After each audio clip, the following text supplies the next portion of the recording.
City Council repeals blanket rezoning. I'm ecstatic about Council's decision.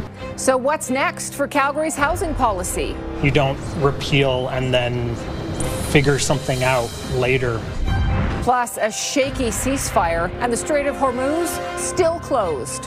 Yeah, we'll be hanging around. We're not going anywhere. We're going to make sure Iran complies. Will fresh violence in the region scuttle the deal? And Yele makes his public debut. He just seems like a great old guy. Yeah, he's lovely. He's really easygoing. A new polar bear explores his enclosure at the Calgary Zoo. CTV Calgary, local breaking news with Tara Nelson. Hello and thank you for joining us. Calgary's contentious blanket rezoning bylaw is gone, just 2 years after it was first approved. Councillors voted in favor of scrapping the land use policy after hundreds of speakers weighed in. Now the work is underway to figure out what will replace those rules. Jordan Canigan reports. Calgary's blanket rezoning issue has been put to bed. I'm ecstatic about Council's decision to move forward with a new plan. The bylaw to repeal a blanket rezoning initiative endorsed by a previous council passed first reading 12-3 on Wednesday. Councillors Nathaniel Schmidt, Mike Atkinson and Andrew Ewell voting against. I believe in good governance. This wasn't good governance. You don't repeal and then figure something out later. Our focus now needs to be squarely on the future. I know I'm going to have to repair some relationships in my own ward with this vote, but my hope is that we continue to work together with our constituents. Blanket rezoning passed in 2024 to allow for more housing types to be built, such as townhomes and row homes. Wednesday's vote means more than 300,000 properties in Calgary will revert back to single family only. Any new low-density developments in most communities will again need to go through individual land use hearings. My vote was to begin the process of restoring and healing that trust that Calgarians should have in the decisions that are being made here. I am transparent with Calgarians in that I didn't get everything I wanted out of this. We need to both repeal and replace blanket rezoning. The decision to reverse course comes after more than 400 people spoke at a public hearing on rezoning. But obviously I'm very disappointed. So I spent a lot of time working on the original campaign in support of rezoning for housing, and it feels a bit like I pushed a rock up a mountain and now that rock is rolling back down. So council listened. They were open, but at the end of the day, they voted along the lines that we anticipated. So we're happy with that. Jordan joins us from City Hall tonight. Okay, Jordan, so what's next then for the housing policy? Well, Tara, councillors have spent hours and hours today talking about possible replacements to blanket rezoning, but they've yet to really come to final decisions. One of the amendments that they've talked about is prohibiting row homes and townhomes from being built mid-block. Now, the Canada Mortgage and Housing Corporation has awarded Calgary more than $250 million due to its housing policy. Now that blanket rezoning has been repealed, the CMHC says it is working with Calgary ahead of a decision on that money. And it does note that some of that funding could be at risk if not all of those housing objectives are reached. But it does say that any final decisions will be made public soon. Tara? Okay, Jordan, thank you. Both the U.S. and Iran are claiming victory over Tuesday's ceasefire announcement, but the temporary truce appears shaky, and Iran is demanding that Lebanon be part of the deal. It's also unclear what's happening to oil traffic in the Strait of Hormuz. 24 hours later, there's a lot of confusion as to what was actually agreed to. Here's Joy Melvin. On the streets of Tehran, they chant death to America as the U.S. Secretary of War declared victory over Iran. President Trump forged this moment. Iran begged for this ceasefire, and we all know it. This 2-week truce looking shaky at best. Iran is still holding up hundreds of oil tankers in the Strait of Hormuz, effectively controlling global oil production in the Gulf. The Iranian response is we're going to control it and put a toll on everybody. And there's no ceasefire. Literally within the past hour, Saudi Arabia has reported that its pipeline, which goes from the Gulf to the Red Sea, has been hit by a drone. Blocking the strait, says Iran, is retaliation for Israel's continued attacks on Lebanon. Israel insists the ceasefire doesn't include their war against Iranian-backed Hezbollah. The fresh violence threatening to scuttle Washington's fragile truce. And I will reiterate the president's expectation and demand that the Strait of Hormuz is reopened immediately, quickly, and safely. President Donald Trump, who threatened to annihilate Iran just yesterday and back down, called this a big day for world peace, posting, "The U.S. will work closely with Iran, which we have determined has gone through regime change. There will be no enrichment of uranium." So right now it's buried and we're watching it. We know exactly what they have. They'll give it to us voluntarily. We'll get it. We'll take it. We'll take it out. Leaving many politicians wondering what this war was all about. We have lost 13 American service members, hundreds of American service members wounded, thousands of people, innocent civilians throughout the region killed, prices going up, the American taxpayers paying $2 billion a day, and all for nothing. The White House says Vice President J.D. Vance will lead in-person peace talks with Iran. The regime prefers him because of his past skepticism about Middle East wars. Joy Melvin, CTV News, Washington. Foreign Affairs Minister Anita Anand was in Calgary today to speak with the Chamber of Commerce.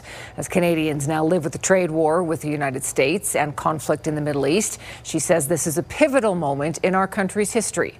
Tyler Barrow explains.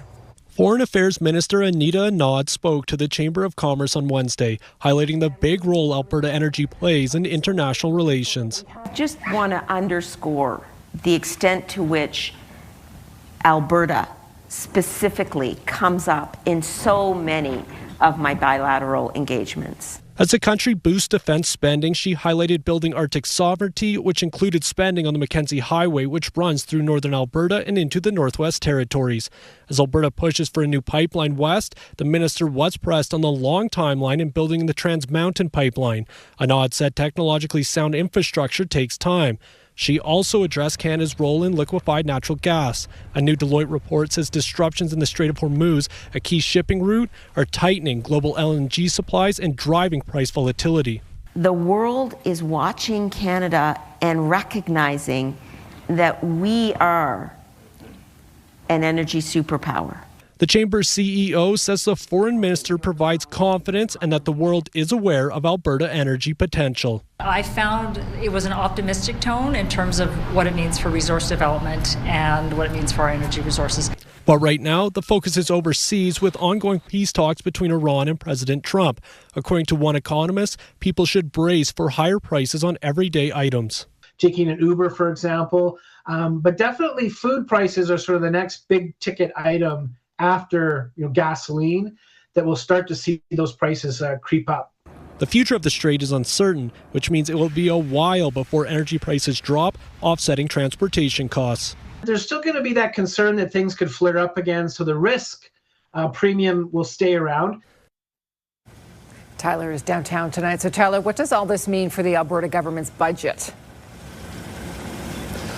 Tara, the price per barrel of West Texas intermediate oil dropped by over 18% today in response to the Strait of Hormuz opening, sitting at just under $94.50 U.S. a barrel.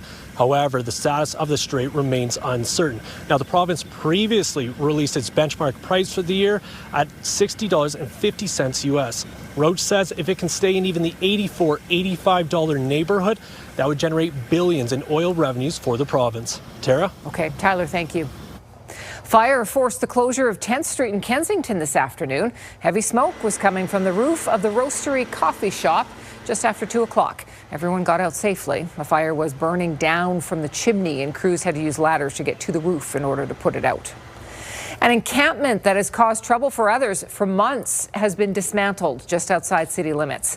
The camp was on private land just south of Spruce Meadows. City police, RCMP, and Foothills County peace officers moved in together after numerous reports of unsafe behavior, suspicious people, and thefts. Police say there were also reports of people chasing and striking passing vehicles, and a road maintenance worker was threatened with a knife. Police found 4 trailer loads of debris, makeshift structures and bicycles. They seized 4 knives. One person was arrested for trespassing and outstanding warrants, but the person declined support services. A Calgary man is charged after a copper pipe theft that caused significant damage to a medical supply facility last summer. Piping was removed from refrigeration units that housed temperature-sensitive medicine. Those units failed, resulting in $400,000 in damage. A 52-year-old man is charged. You're watching CTV News, Calgary. A bus service that took people to Banff and Canmore is dropping that service. On it, Regional Transit no longer offers the destinations on its website. The company says the service was provided on behalf of the Bow Valley Regional Transit Services Commission. The commission was seeking a new provider but got no bidders. After this summer, the service will be reviewed to see if it could come back in the future. It was a once-in-a-lifetime wildlife encounter for a Vancouver Island family out for a day in the boat near Tofino when they came across a cougar swimming. Jenna Evans took this video Saturday morning while on the water setting up crab traps with her parents. The cougar was swimming across the Dolly Passage from the Vancouver Island side to Mears Island. Evans said the big cat sure wasn't bothered by them and was just focused on battling the current to make the swim across. It only took a couple of minutes. Evans adds her family has witnessed many wildlife encounters on the water, but a cougar swimming was definitely a first. Wow. It's an exciting day at the Wilder Institute Calgary Zoo. The newest resident polar bear got his first look at his new habitat. Yele is 20 years old and came to Calgary from Quebec. He's now finished his quarantine and he spent some time in front of visitors today. Our Kevin Fleming was there too. This is their last day in Calgary, and Catherine Powery and her daughter Alice got lucky seeing Yele, the new polar bear. Wonderfully exciting because Alice has never seen a polar bear before. When I was very little, there were polar bears at London Zoo, but they haven't had any for a very, very long time. So I'm really excited to see a polar bear for the first time. Yele is 20 years old and big, weighing in at 500 kilograms. For now, he and resident polar bear Siku are being kept separate until they've had time to get to know each other through a barrier. They're very much aware of each other. They can smell each other. And they hear each other, and sometimes they go up to slides and talk to each other on either side of it, but they have not seen, actually just yesterday they saw each other for the very first time, so we're doing slow introduction until we get to the point where they'll be out on habitat together. Siku has been alone for close to 2 years after his partner, 7-year-old Baffin, died while the two were playing. Siku crushed Baffin's trachea, causing him to lose consciousness and drown. After our investigations, there's no human error, there's nothing that we could have done differently. And so we haven't changed anything from that perspective. Warner says both bears need companionship. Jordan Sinclair brought his son Jensen to see the new addition. It's a great day when you can come out and see something new to the zoo, and brings a lot more people to the Calgary Zoo, and definitely brings more people in, bring more audience and more wildlife to the area. Staff say the two polar bears have individual personalities, and while CQ likes to spend his time indoors, Yele enjoys being out in the sunshine. You'll get to see him a lot more. And my first impressions is he just seems like a great old guy. Yeah, he's lovely. He's really easygoing, and yeah, he's a wonderful, wonderful addition to our family here. Kevin Fleming, CTV News, Calgary. CQ is 10 years old, by the way. The zoo says it's not in a rush to put the two polar bears together in the same enclosure until they're ready. But they say so far the bears have not shown any aggression toward each other through the barrier that separates them. All right, let's bring Danielle in now. This would have been a pretty great day for a little stroll at the zoo. Yes, it would have been, because we had a really nice window of sunshine and we got up to 4 degrees. Now 4 degrees is still well below normal because 10 is a normal daytime high for this time of year, but it felt good compared to yesterday. And we're only going to get warmer and warmer over these coming days. So the clouds have creeped in. We do have a little bit of moisture making its way into the city. This isn't a significant one, but rain switching over to wet snow, mainly falling tonight, and then it's out for tomorrow. By tomorrow, yeah, a little cool to start with a wind chill of -6, but by the afternoon, sunshine and +8, Tara. Thank you, Danielle. Many Calgary businesses hoping to expand used to eye the United States first, but many are skipping right over America now and successfully setting their sights a little further afield. We'll meet one. And major prison time for the woman who sold actor Matthew Perry the ketamine that killed him.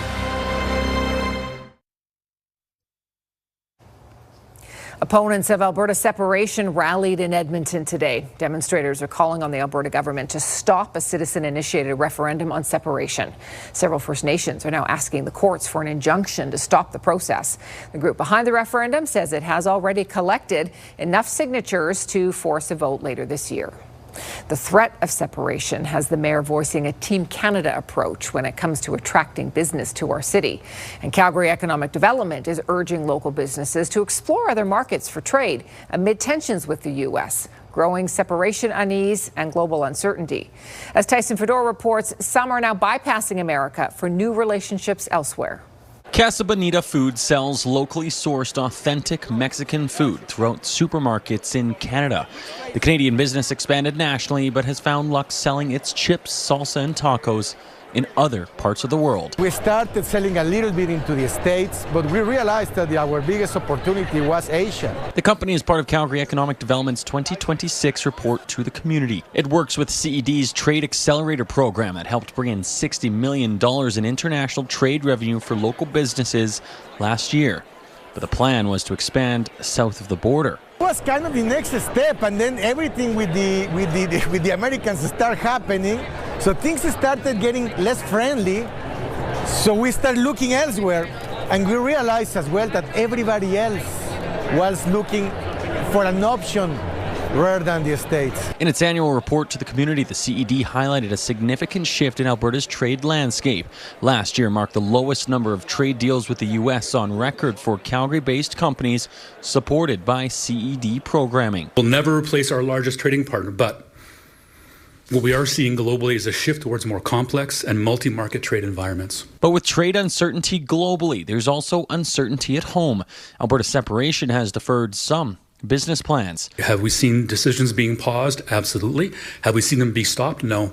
And our point of view is simply that we still have the best business environment in Canada, if not North America. But the talk of separation has also pushed the mayor to voice his support for a Team Canada approach. It's practically every day now that I speak with potential investors, entrepreneurs who are thinking about Calgary, but otherwise putting their plans on hold until we see a resolution of the whole debate around separatism. This has caused a tremendous amount of damage thus far, even the debate around it. Tyson Fedor, CTV News, Calgary. CED research shows that 73% of Canadian and U.S. business leaders would consider moving to Calgary. That's an increase from 54% in 2024. New public opinion data from the Angus Reid Institute shows that the Alberta government is performing better than other provinces, but half of respondents say it's on the wrong path. The UCP government is outperforming most provincial governments on the top issues of the day, but 67% of people say Daniel Smith's government is doing a poor job on health care. 66% say it's doing a poor job on the cost of living. Healthcare is the top issue by far. 62% of Albertans say that's the top issue. Among Albertans, only 29% believe that Daniel Smith and the UCP government is doing a good job on healthcare. So there is a lot of criticism of how the UCP have handled that file. The survey also found 46% of Albertans have a favorable view of Smith compared to 33% for NDP leader Naheed Nenshi. But they both have high unfavorable ratings. 53% disapprove of Nenshi and 52% disapprove of Smith. This is CTV News, Calgary. Let's bring Danielle back in now as we look ahead to our 5-day forecast. Yeah, and it's looking pretty fantastic, especially these next 3 days. As temperatures warm, the winds calm, the sun shines brightly. We need this, right? Because we've definitely had the ebbs and flows for the past month and a half. All right, so today we didn't get very warm in Calgary. We haven't been very warm for a few days now, but the 4 degrees with the little bit of sunshine we had in the afternoon certainly felt quite nice. For right now in Lethbridge sitting at 6, Brooks and Drumheller at 7, and Milk River as well. We will get much warmer than this. A normal daytime high in Calgary for this time of year is actually 10 degrees, and we're going to surpass that 10 in these coming days. All right, 50 kilometers per hour. That was the max gust in Calgary, but that was really, really early in the morning, and then things calmed down throughout the day. And for most communities, the winds eased in the afternoon, and we're looking at calm winds for tomorrow. So calm winds, some sun shining, and temperatures climbing is the story for the next few days. This is a look look, though, at what's been going on. Central Alberta, they had this mixed precipitation. It's now spreaded down to the south, and this will slump down further throughout the overnight hours. So for us, in the city, just to zoom in, some communities getting a little bit of light rain, other communities getting a couple wet snowflakes. And this is really the case from now up until about midnight tonight. And then this moves out of the city and slumps down to the far south. I'll show you that here. So by about midnight, it's down to the Lethbridge, Pincher Creek area, may even peak all the way over to Medicine Hat. This is nothing significant, anywhere from trace to 2 centimeters of wet snow possible with this, but a lot of it will melt on contact with the ground. And what doesn't, for example, what collects in the grass, it will melt as soon as the sun comes up for tomorrow. So it's not a significant thing, but it's something to note for tonight. And then things clear out. So we'll likely hold on to some cloud cover for the early morning hours in the city, and then that will clear out. We'll get some sunny breaks. There will still be cloudy periods at times, but overall it's a really nice day with the calm winds tomorrow as well. Fast forward this to Saturday. Saturday later in the day, around those supper hours, is the next chance of getting any sort of precipitation. All right, from this little blip we're getting tonight, anywhere from trace to 2 centimeters again, so nothing significant, and again melting pretty quickly out there. 8 degrees is our high for tomorrow, but keep in mind, early in the morning hours, a wind chill of -6. So a bit of a chilly start, but a fantastic afternoon ahead. Then we get up to 13 for Friday with all sunshine, and still hold on to the teens as we head into the weekend with, again, that chance of a late day sprinkle on Saturday. The next system rolls in on Sunday, and that will drop the temperature to 3 and drop a little bit of snowfall as well. That's your Action Furnace 5-day forecast.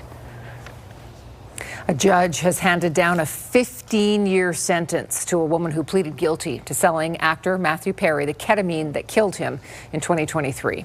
42-year-old Jasmine Sangha, who is commonly known as the ketamine queen, became the third defendant sentenced of the 5 people who have pleaded guilty in connection with the fatal overdose of the 54-year-old Friends star. Sangha is the only one whose plea deal included an acknowledgement of causing Perry's death. He was found dead in the hot tub at his Los Angeles home 3 years ago. The Alberta government is proposing sweeping changes to remove bias from the classroom, but educators say there are already standards in place to do just that. We'll take a closer look. And the Liberals benefit from another floor crosser, pushing them even closer to majority territory.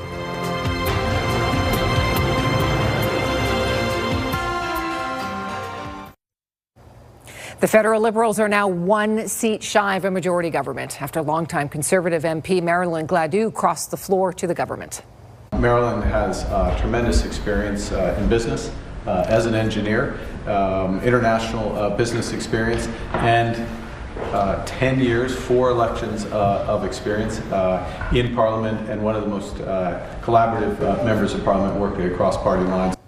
Gladu is an MP in the Sarnia area in southwestern Ontario. She is the 5th MP to join the Liberals in as many months. Air Canada plans to test out a pilot project it says could alleviate the airline industry's lengthy complaints backlog. The airline is asking 500 randomly selected claimants who have filed complaints with the Canadian Transportation Agency if they want to be heard by an independent arbitrator instead. Now, the claims often revolve around demands for refunds or compensation after a flight delay or cancellation. The adjudicator would rule on the claims within 90 days of receiving all the information from both sides. The CTA backlog has been as long as 3 years for some people. Decisions by the arbitrator will not be binding, though that could change if the process is made permanent. Jeremy Hansen took a break from his duties tonight to receive a special long-distance phone call. The Canadian astronaut spoke to the Prime Minister and Industry Minister Melanie Joly about half an hour ago. Here's how they spent the rest of the day.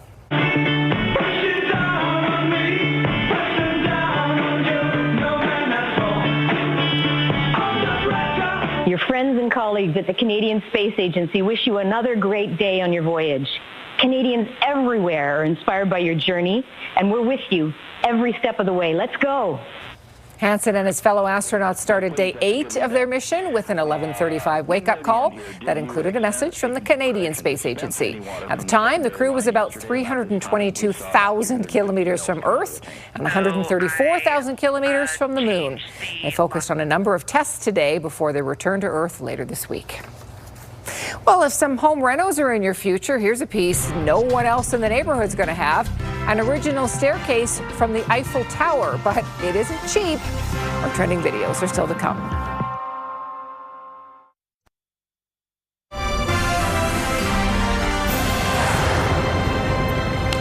The lineup for the Calgary Folk Music Festival is set, featuring 67 artists from around the world from a wide variety of genres. The complete lineup was revealed this morning at Festival Hall, announced today as headliners of Monsters and Men, an Icelandic indie folk group. Other headliners include 80s new wave band Psychedelic Furs and country star Marty Stewart and his fabulous Superlatives. Many Canadian artists will take the stage too. Lots and lots of Canadian artists, some of whom are returning and some of whom are new, and wonderful artists from our own backyard. Mariel Buckley just got herself a Juno, and she's going to be performing this summer. So this will be her third time back at the festival, and each time she's more of a superstar. The festival runs from July 23rd to the 26th at Prince's Island Park. Tickets are available at calgaryfolkfest.com. Theatre Calgary's latest offering, A Doll's House, is a contemporary take on theatrical classic about an ordinary family, a perfect marriage, and a wife with a secret. Hi. Oh, you're already back. Did anyone come by? Here? No. That's strange. The Tony Award-nominated performance, adapted by Amy Herzog, is a more modern take on Henrik Ibsen's play written nearly 150 years ago. It follows Nora Helmer, a doting and submissive housewife who eventually awakens from a doll-like existence to more self-awareness. The play, which was considered groundbreaking more than a century ago, deals with themes of gender inequality, identity, and financial autonomy. And it's really from Nora's worldview and perspective, seeing her journey from somebody who is performing the roles that society is expecting her to do, to then realizing, who am I without those roles, and what do I want to do, and what is it to start living life for myself. A Doll's House is playing at Max Bell Theatre until May 3rd. Tickets are available at theatrecalgary.com. All right, well, we all know that saying, if you can't beat him, join him, right? This guy did. Personal branding is really important in a estate agency, and having your picture on your board is one way for clients to get to know you. So this is Alex. He's a realtor in the UK. He noticed his billboard was vandalized, so he decided he would just go with it. He didn't get mad. He took out his marker, and he made sure there is no false advertising. I got to say, that's brilliant. That's pretty good. If you can't make fun of yourself, right? Just yeah, make a little fun of yourself, and I bet he got lots of calls of people wanting to hire him. That's a good sport. I would hire him. Yeah, absolutely. Well, we all know those people who can just sleep anywhere, but this is really something.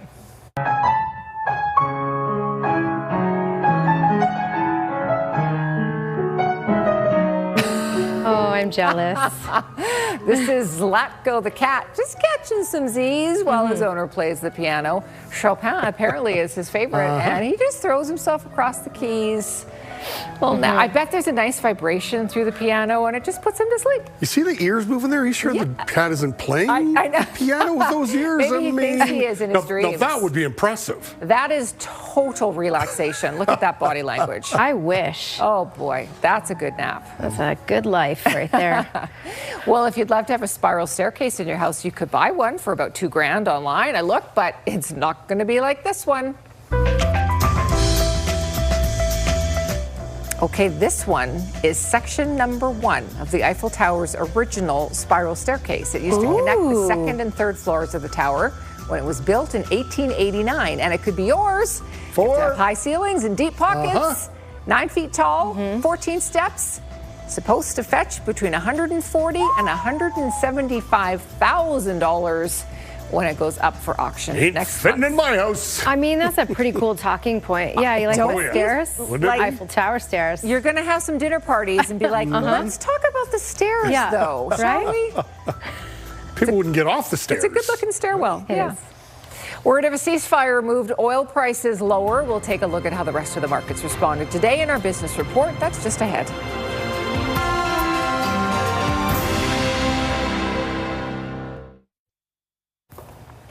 Here's your Skywatch weather camera, and the clouds have moved in, and we have a little bit of light mixed precipitation going on in the city. Isolated at this point. 4 degrees is our current temperature at the airport, and today's high has been 4. Normal is 10. We'll get closer to that. In fact, look at what's going on to the west of us. 12 degrees in Vancouver, 13 for Victoria. This warmer air is going to move in. And in fact, for some communities in the far south, for example, we'll get into the double digits tomorrow. For us in Calgary, we'll get to 13, but that will be on Friday. Tomorrow will still be warmer than today, though, so that's some good news. There's a look at that mixed precipitation that's happening in the city right now, and that's the possibility up until about midnight tonight. We're not looking at huge accumulations, but it is possible until midnight, anywhere from trace to 2 centimeters of snow, mainly while we're sleeping, and that will melt fast on contact with the warm ground. And also, if it doesn't, for areas that it has collected a little bit, that will melt as soon as the sun comes up. Now, it will be a little chilly to start tomorrow, -6 with a wind chill at 8 a.m. and then getting up to 8 degrees in the afternoon with a whole lot of sunshine. Stunning weather for tomorrow. That's your 24-hour forecast brought to you by Action Furnace. Fixed right or it's free. 17 degrees for Salmon Arm, 19 for Kamloops tomorrow. Dry weather, 8 degrees with a mix of sun and cloud for Edmonton, down through Red Deer. Drumheller will get into the double digits, so will High River for tomorrow. And Lethbridge 12, Medicine Hat 11, a very nice day. And even though that shows mainly cloudy, you're looking at a whole lot of sunshine for tomorrow in all of southern Alberta. Tara? Thank you, Danielle. After 2 years of controversy, Calgary's blanket rezoning bylaw is no more. Council voted 12-3 to revoke the land use policy. Now debate continues on what kind of housing plan could replace it. Foreign Affairs Minister Anita Anand told a Calgary business audience today that our country must be more resilient in turbulent times and expand non-U.S. trade. And firefighters battled a coffee shop fire in the Kensington district this afternoon. Crews used ladders to fight the blaze, which was centered inside a chimney. The province is sticking to its neutrality messaging on a bill that aims to remove bias and ideology from Alberta classrooms. Education Minister Dimitrios Nicolaides says Bill 25 responds to concerns that he's heard from parents. But educators argue personal bias is already covered through professional standards. CTV's Jeremy Thompson reports.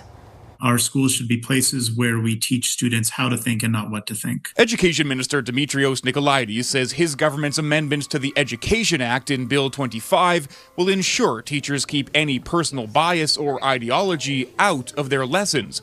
He says it's become a distraction that's hurting test results. The bill requires teachers treat all viewpoints from students equally. It's an issue he hears about from parents. Students shouldn't be censored from expressing any kind of particular view or opinion. That includes views based on misinformation, even if they're potentially harmful to others. Nicolaides isn't concerned about hate speech in the classroom because those goalposts are already outlined by the Criminal Code of Canada. There is a solution being presented in this bill to a problem that doesn't exist. This University of Alberta education professor says teachers already follow professional standards to keep their views to themselves.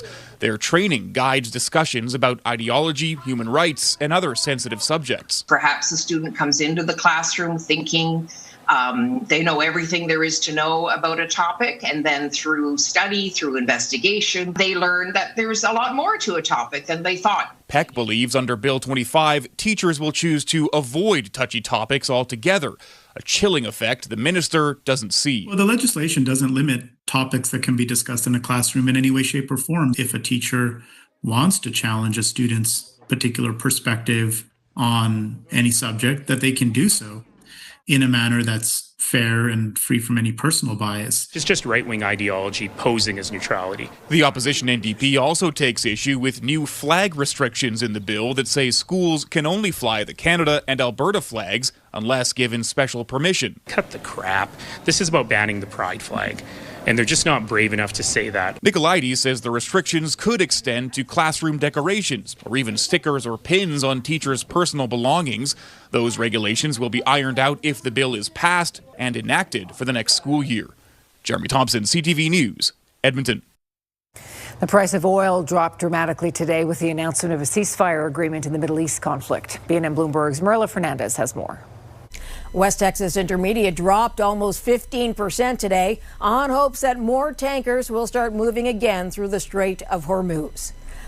Oil backed off, and so did many other energy stocks as other sectors gained, like consumer discretionary. Aritzia, a Canadian clothing retailer, was up 9.5%. The key North American markets all gained between 1% and 3% today.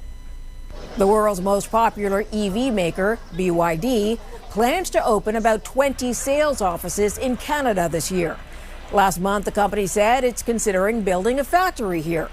BYD wants to capitalize on Ottawa's recent decision to allow up to 49,000 Chinese EVs to be sold in Canada without a tariff. Canadian Tire is rolling out summer products with the iconic Hudson Bay stripes. Blankets, towels, pickleball sets, even canoes will be available. A 16-foot canoe will cost $10,000. A 9-foot canoe will be $6,000. The products will be on shelves May 1st. Here are the closing numbers for the day. The Canadian dollar is up to $72.24. West Texas Intermediate is down over $18 to $94.41. Western Canadian Select is up just a bit to $79.64. And the TSX gained 383 points today.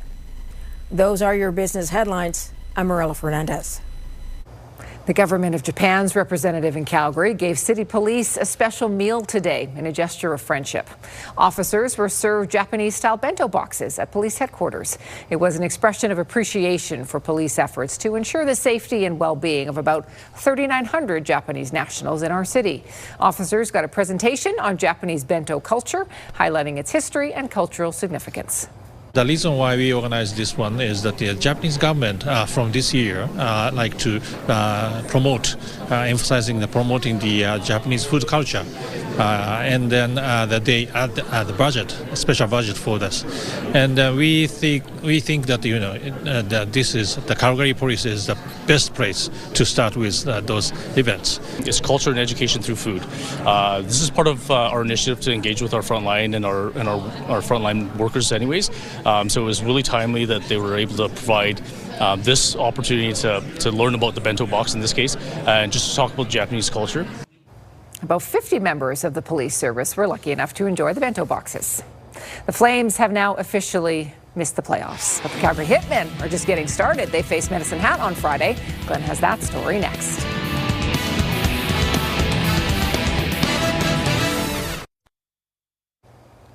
Look at this footage. The roof of Rio's Olympic velodrome went up in flames. The velodrome was built for the 2016 Olympics. It houses an Olympic museum.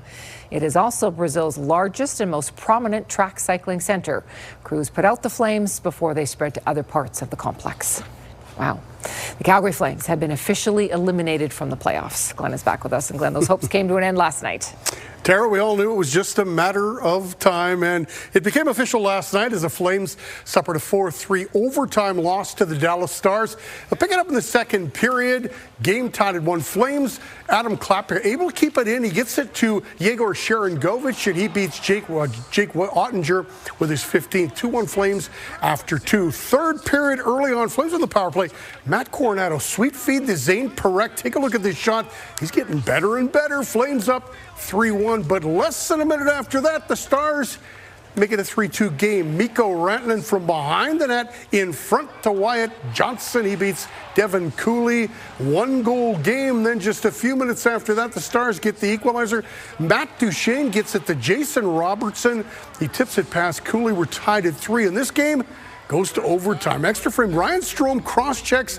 Robertson gets a 4-minute penalty. Flames killed off the first 2 minutes, but the Stars kept pressing, and Johnson is going to beat Cooley with a beauty here. The Stars come back to beat the Flames 4-3 in overtime. As you mentioned, a couple lapses there to start the third period after we scored that power play goal, but then we found our game again. I thought we did some good things the rest of the way. Just the end of the night, again, you're taking penalties against very good power play, and that's tough. Strome, by the way, fined $5,000 for that cross-check. And here's a great story. Cooley, the Flames nominee for the Bill Masterton Trophy. It's awarded annually to the NHL player who best exemplifies perseverance, sportsmanship, and dedication to hockey. Flames in Colorado tomorrow night, then wrap up that 6-game road trip in Seattle on Saturday night. The Calgary Hitmen open up the second round of the playoffs on Friday night. The Hitmen now face the Medicine Hat Tigers after sweeping Brandon in the first round. Down low, Wilkie stole it in front of Moore. He scores! Ethan Moore had himself quite a series against the Brandon Wheat Kings. Moore scored the game winner in all 4 games of the Hitman sweep. Across the top, watched by Gavin. Screenshot, Rosicka save, rebound, he scores! He's done it again! This guy definitely needs a playoff nickname. I don't really know. I mean, I'm hearing a lot too myself, but yeah, I've been hearing sudden death more a bunch. Yeah, I don't know. It's fun though. From the left circle, he'll spin it back to Herdig with traffic to Moore for a shot of a couple of bodies and in. I don't know. I guess sometimes when when you're hot, I guess. So I think it was pretty cool feeling, and just being able to score those goals in big moments was pretty awesome. But now the Hitmen have to put that series on the shelf because it gets even tougher in the next round.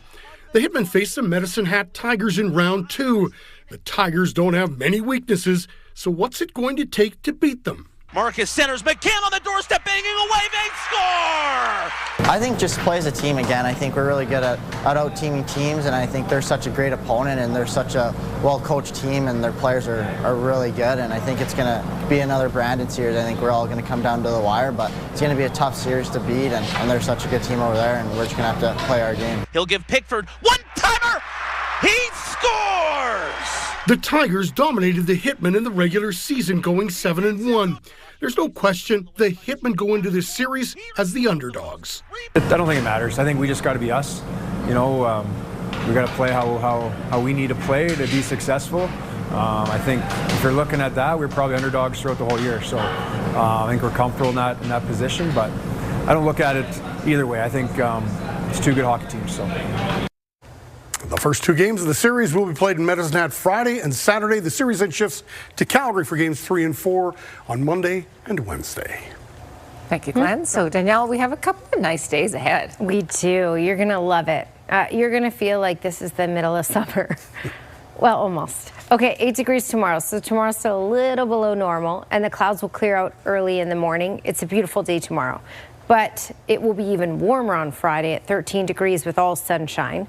The clouds will increase on Saturday. We should still stick to the teens, though. There's a small chance of a late day sprinkle. And then the next system rolls in on Sunday, and that will bring us that wet mixed precipitation once again, a couple millimeters of rain and a centimeter of wet snow possible. And you can see the daytime high just 3 degrees by then. Okay, well, Weather Window brought to you by Lux Windows and Doors, crafting quality windows and doors for your style, budget, and Alberta's climate. This is what I'm talking about. It's starting to look a little more like spring. Barney sent this one in, and I'm sure you're all going to get some fantastic pictures, so please share them with us. That's a great shot. That just says April in Calgary, doesn't it? Yeah. Should I remove the banner there? Can I? There you go. Perfect. Well done to Barney. Great. Thanks for your company tonight. Have a terrific evening. We'll see you again tomorrow.